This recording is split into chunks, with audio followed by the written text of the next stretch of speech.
Well, I camped for probably 12 years. I was homeless. I travelled picking fruit from Victoria, New South Wales, Queensland, South Australia, up and down the coast. I used to do a circuit, and I camped all the time. Anyway, I had a bit of time off, so I went out to the Barmah forest in Victoria there, in the winter time. I was lying there, like 3 o'clock in the morning. All I heard was probably 5 or 6 good footsteps come up to my tent, and then I heard a growling standing outside my tent. From the growl, I knew it wasn't a human, because humans don't growl like that. Then it poked me tent, just really gently, and then it poked it more and more, and then it started pushing on the tent, and then, it just collapsed the tent on top of me. It started feeling all my face, running its hands up and down my sides. Its hands were massive, like, the size of a basketball. Fingers felt like sausage rolls sort of thing. Yeah, and then it got up, stood there for probably 15, 30 seconds. It didn't move. It didn't make a sound. It was sort of listening for what was in the tent.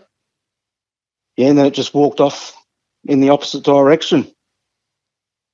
How on earth did you stay calm during something like that? Well, I knew from the growl that it wasn't a person, because otherwise I would have, yelled out, "What the hell do you want?" sort of thing this time in the morning. And I was in the middle of nowhere, so yeah. But from the growl, I knew, it wasn't a person.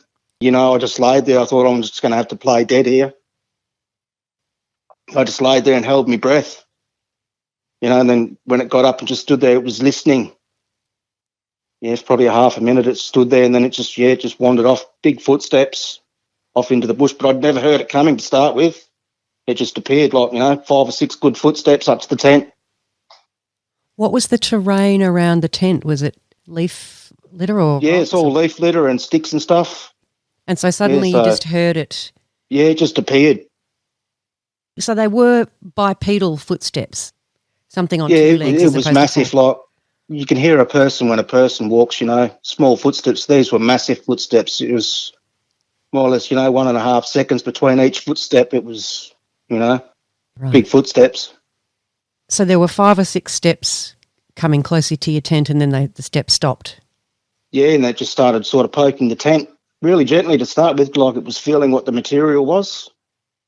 You could see that from inside the tent? Yeah. Yeah, it was a moonlit night, and I could see the tent moving, and then, it started getting more and more with more courage, and then, it just collapsed the tent on top of me. Did you see the initial thing that was pressing into the tent? Did you feel that was a stick, finger, or? No, it was a finger. What made you think it was a finger? Well, I could see the tent moving in. You could see the shape of the finger? Yeah. And then, it got more and more courage with each push. But when it first got there, it let out a growl, and there was sort of frustration in the growl at the end of it. Was it a deep growl? Yeah, I found a growl on the internet here, and I'll play it for you. You judge for yourself. That's pretty deep. Where did you find that? Monster sound effects. And you reckoned that sounded very similar to what you heard? That's pretty much exactly what I heard, yeah. How long did the growl last for? About the same as what I just played, yeah. And just the one growl? Just the one growl, yeah. And then it sort of started poking on the tent and pushing on it more and more. And then, it sort of got enough courage up to collapse the tent on top of me. Were you asleep before you heard the footsteps? Yeah, I was. And they were loud enough to wake you up? When you're out in the forest and it's dead quiet, you can hear someone coming from a mile away. Yeah, and all I heard was the 5 or 6, good footsteps up to the tent, and then, yeah. No one else camping in the vicinity? No. You mentioned that the fingers were pushing into the tent. Was it just the one finger, or was it a few? To start with, it was just one finger, and then, as it got more and more, it started pushing it in a fair bit. And then I think it slapped the tent and then, jumped on it. What did you do when it jumped on the tent? From memory, I pulled the blanket up over my head. Yeah, because I knew it wasn't a person just by the growl. Yeah, and I just laid there, played dead. How hard was it pressing on you?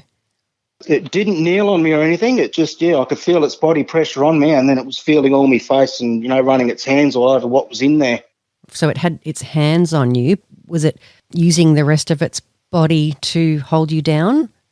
No, it had its just one hand all on my face, and it was holding the tent down because it was a dome tent.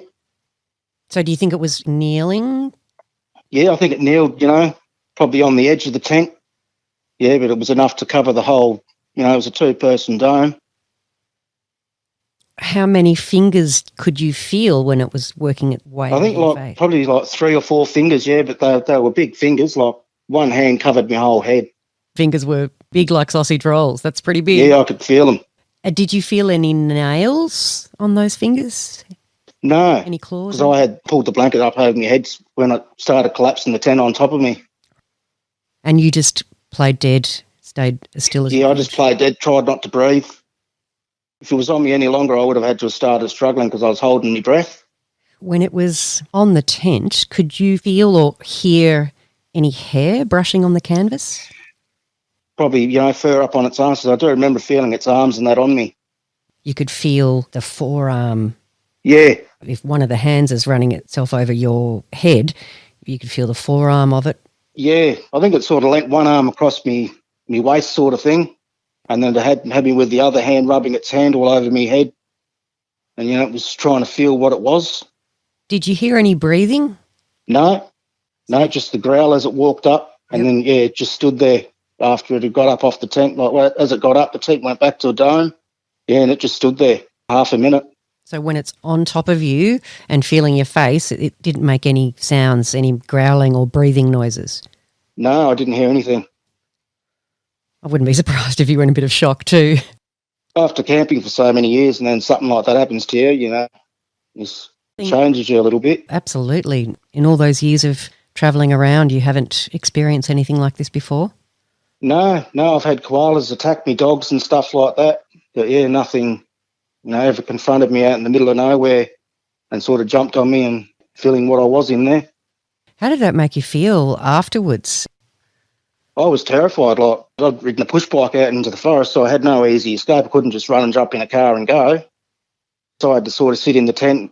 I sat there until, first light, and then I just packed up quickly and left. Did you manage to fall asleep in that time, or were you wide awake? No, I was wide awake. Yeah, I just sort of sat there. Did you have a campfire going? No, I didn't.